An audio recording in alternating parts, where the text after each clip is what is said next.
The grunge aesthetic is just one of those things that's so ubiquitous in recent fashion, and yet people won't think too much about how it even got there in the first place.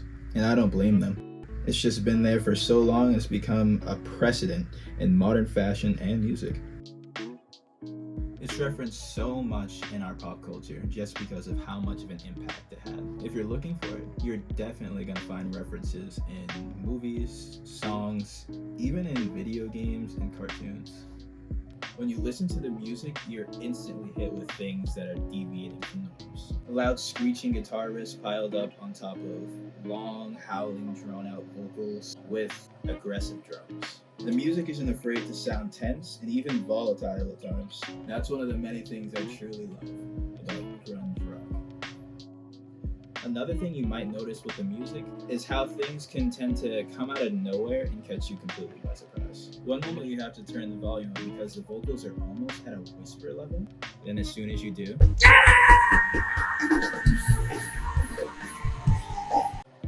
sorry.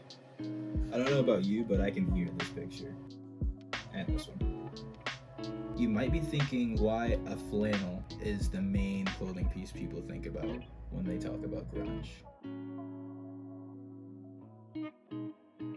In Washington, where most of these bands were from, it's pretty consistently colder all year round there. Flannels, as you know, are meant to keep you warm. So flannels and lots of other layered looks were seen on a lot of members of these bands. That's just how they dressed at the time to accommodate for the moody weather in the area of Washington, Seattle. Flannels are another thing I really don't wear as much as I used to at all. I don't know if it's just that I don't like the look of the ones I own anymore, or if I don't like the way they look on me, but I don't wear them very often, and I don't have many. Lose the flannel. Flannels came back as a super popular clothing piece during the 2000s, more specifically 2013, because Fear of God came out in 2013, and one of their main pieces was an oversized flannel. And people like Lorenzo and Jaden Smith were wearing them in an edgier style, very reminiscent of the way people like Kurt Cobain and Eddie Vedder from Pearl Jam would dress. They really didn't care how they looked. It's not like today where they just brought jeans to look like that. For the most part, they'd rip the jeans themselves and just keep wearing them. There's almost no clothing store you can go to now that doesn't sell at least some variation of ripped or worn jeans. I'm not sure what else to call them. Another thing made popular by Cobain. The photos of him in these are so wacky.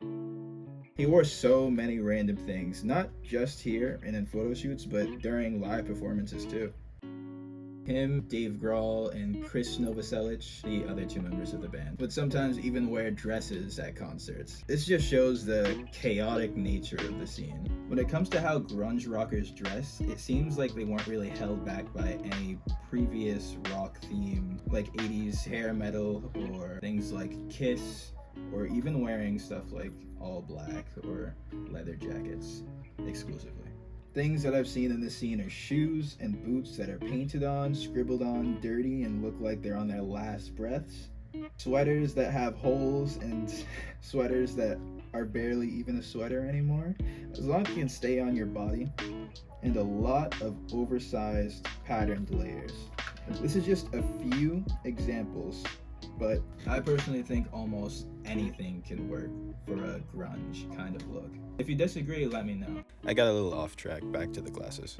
Artists in recent times have kind of adopted these for their super attention-grabbing aura. During the huge SoundCloud rap era, I can't even count how many artists would wear these. It definitely goes with how loud and bold the styles of these artists were at the time, with their colored hair and face tattoos. Are people still doing that? Are a lot of artists still doing the face tattoo thing? Lots of these SoundCloud era songs would even mention Cobain by name.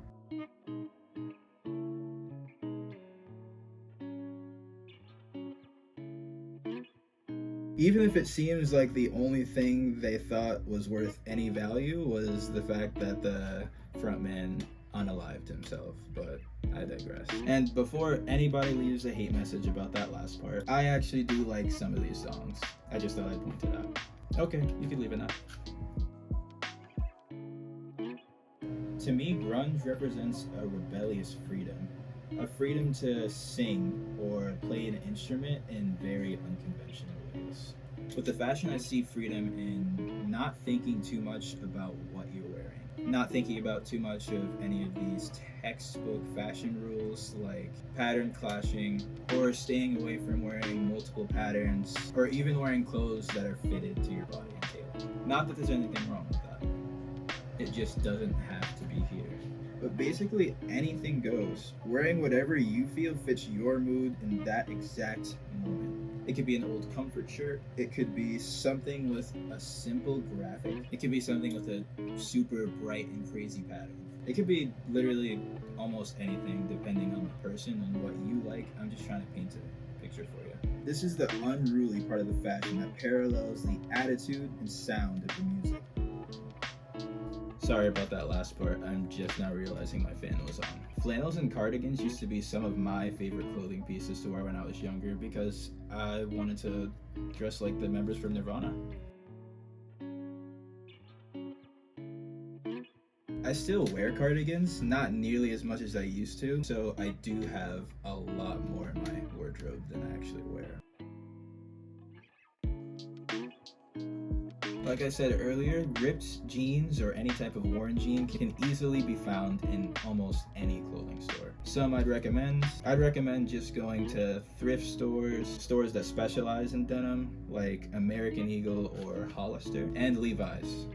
Levi's has some very good jeans. And if nothing else, you can purposely cut or rip some jeans you already own. They also don't have to be ripped to get this aesthetic, or even worn. They can just be jeans. I don't think it matters way too much how defiled you decide to keep your jeans.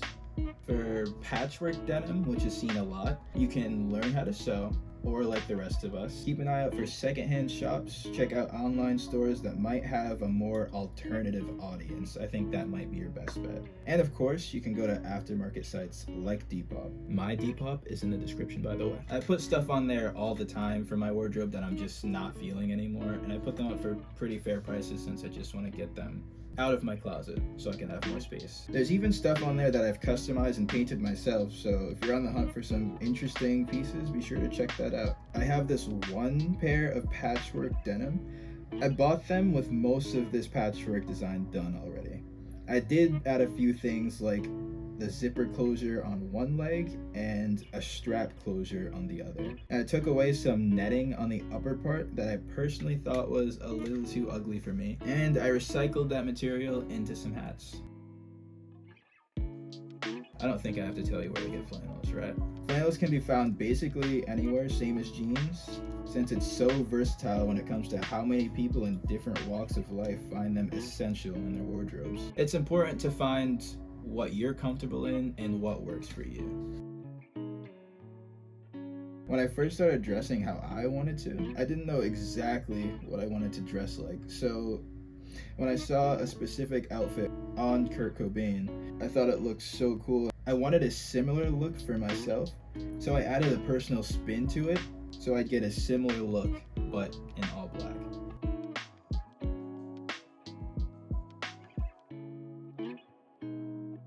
And yeah, I know I just put that quote up, but let's be real, nothing, and I mean nothing, is a completely original thought. And I think it's okay to have inspirations in your style, but you should want to tweak and slightly change things so that way it's completely unique to what you might like yourself.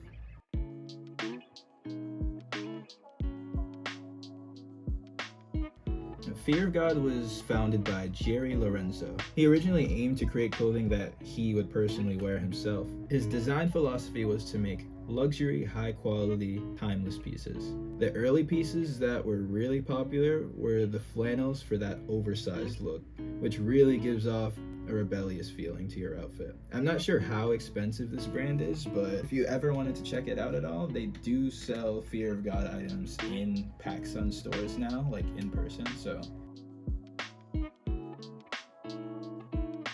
It was founded by Takahiro Miyashita.